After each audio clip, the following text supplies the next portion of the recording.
जय Jagannath friends, welcome to Anita Rasoi. आज मु इडलीर रेसिपी नहीं कि आसी, से भी बिना छांच वाला। आपन बिना छांचरे भी इडली तैयारी करी खाई पारिबे। आउ प्लेट रे बहुत बढ़िया नरम नरम इडली। तबे चलतु वीडियो स्टार्ट करिया। प्रथमे मु अरुआ चाउल 3 कप आउ बीरी 1 कप से गोटे मेजरिंग कप नेबे, से आपन मेजर करेंगे माने मापिबे। तापर बतरे देती राति सारा ताको मु बाटी देछि, अलग अलग करी बाटिबे। तापर बीरी को एमती भल भाव फेंटी देबे, माने 5-10 मिनिट काल फेंटी देबे भल से गोटे डायरेक्शन जत पर्यंत। देखो मु ताटिया रे गोटे पानी नहीं से देखे देछि जे केमिति फेंटिबा दरकार, माने जेमिति बीरी पानी रे पड़ला माने टे भासीबो। तापर हमर बीरी फेंटा हे गला। तापर आमे चाउल बटा सहित से बीरी को मिसई देवा भल भाव। देखो एमती हाथ रे ही मिसईबे, बहुत भल सॉफ्ट हम आ बहुत बढ़िया भी फर्मेंटेशन हम। से हाथ रे निहाती मिसईबे। तापर ताकू माने रखीदेवा राति सारा, माने राति सारा नहेले भी 7 घंटा निहाती रखिबे फर्मेंटेशन पाई। तापर देखंतु मोर फर्मेंटेशन हो गलानी।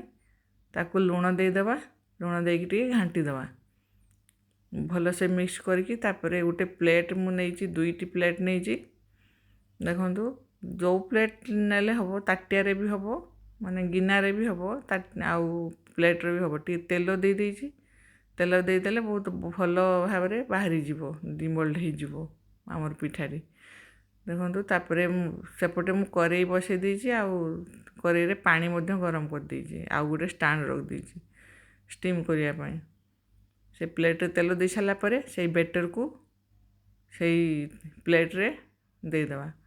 बेसी देबेनी नले टी लेट होबो, बेसी देले किछि नै जे हवा पाई टे सिझिबा पाई पिठाटी लेट होबो, नले भितरे कंचा रहि जो।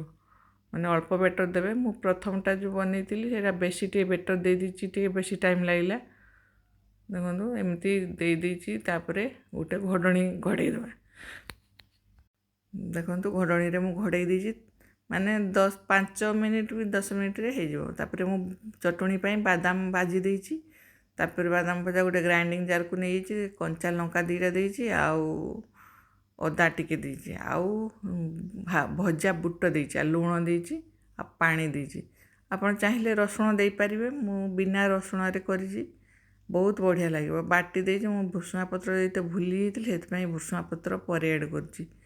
तापर गोटे बाउल को काढ़ी देबा, से बेटर को माने से बादाम रो चटणी दे पानी देगी। तार आपन जेमिति बहलिया जदि चाहिए बहलिया करेंगे, ना पानिया करथिले पानिया भी आपन करि परिबे। से अनुसार आपन पानी देबे। तो भल से मिक्स कर दबा।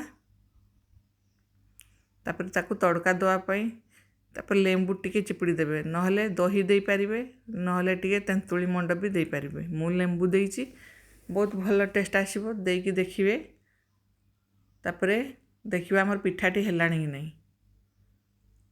देखो बढ़िया भाव में सीझी जाइए। गोटे चाकू साहाय्य देखा भितरटी सीझी कि नहीं।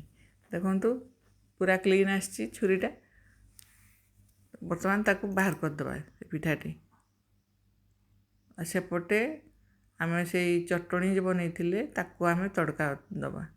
देखो गोटे बाहर कर देछि, आउ गोटे पिठा प्लेट रे बसई देछि। एमती भाव में आपन करि परिबे। तापर घोड़े देछि। तापर तड़का देवाई सोरिष तेल गरम कर देछि, से हिंगू टिके दे देछि, आउ सुखिला लंका 2टा दे देछि, माने सोरिष दे देछि, सुखिला लंका 2टा दे देछि। तापर भुसुंगा पत्र देकी से बाउल रो जे चटणी थिबो सेठी ढाल देबा। टिके मिक्स कर देबा। लूण तो आम दे देथिले, आउ दरकार नै लूण। देखो पिठा जितेबाला ठंडा हम प्लेट से ही बाहर करेंगे, नहले प्लेट लगी भल से बाहर बनईकी देखु। कमेंट जनातु जदि मो रेसिपी आपण मानक भल लगुता है, मो चैनल को लाइक करूँ, शेयर करूँ, आउ सब्सक्राइब निहाती करूँ, आ कमेंट जनातु। देखो बहुत बढ़िया सॉफ्ट है हमर पिठाटी। एमती ତିନୋଟି ଯାକ ମୁଁ ପିଠା ବନେଇ ଦେଇଛି। ଏଇଟା ନେକ୍ସଟ ପ୍ଲେଟ୍ରେ ଯେଉଁ ଦେଇଥିଲି ସେଇ ପିଠାଟି ଏଇଟା। ତାପରେ ଗୋଟେ ପ୍ଲେଟ୍ରେ ସଜେଇ ଦେବା। ଦେଖନ୍ତୁ ମୁଁ ଦେଇଛି।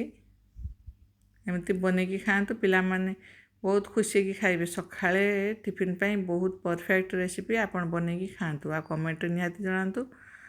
ମୁଁ କାଟିକି ବି ଦେଖେଇ ଦେଉଛି ଆପଣଙ୍କର କେତେ ବଢ଼ିଆ ହେଇଛି ପିଠାଟି। ଆପଣ ଚାହିଁଲେ ଟିକେ ଚିନି ବି ଆଡ଼୍ କରିପାରିବେ, ନହେଲେ ସେମିତି ବି ବନେଇ ପାରିବେ। ଦେଖନ୍ତୁ ବହୁତ ସଫ୍ଟ ହେଇଛି, ବହୁତ ସଫ୍ଟ। ଦେଖନ୍ତୁ କେତେ ନରମ ସ୍ପଞ୍ଜି ହେଇଛି ନା, ଜାଲିଦାର ହେଇଛି। ଏମିତି ବନେଇକି ଖାଆନ୍ତୁ ଆଉ କମେଣ୍ଟରେ ନିହାତି ଭାବରେ ଜଣାନ୍ତୁ। ବିନା ଛାଞ୍ଚରେ ବି ଆମେ ବନେଇ ପାରିବେ ଇଟିଲି।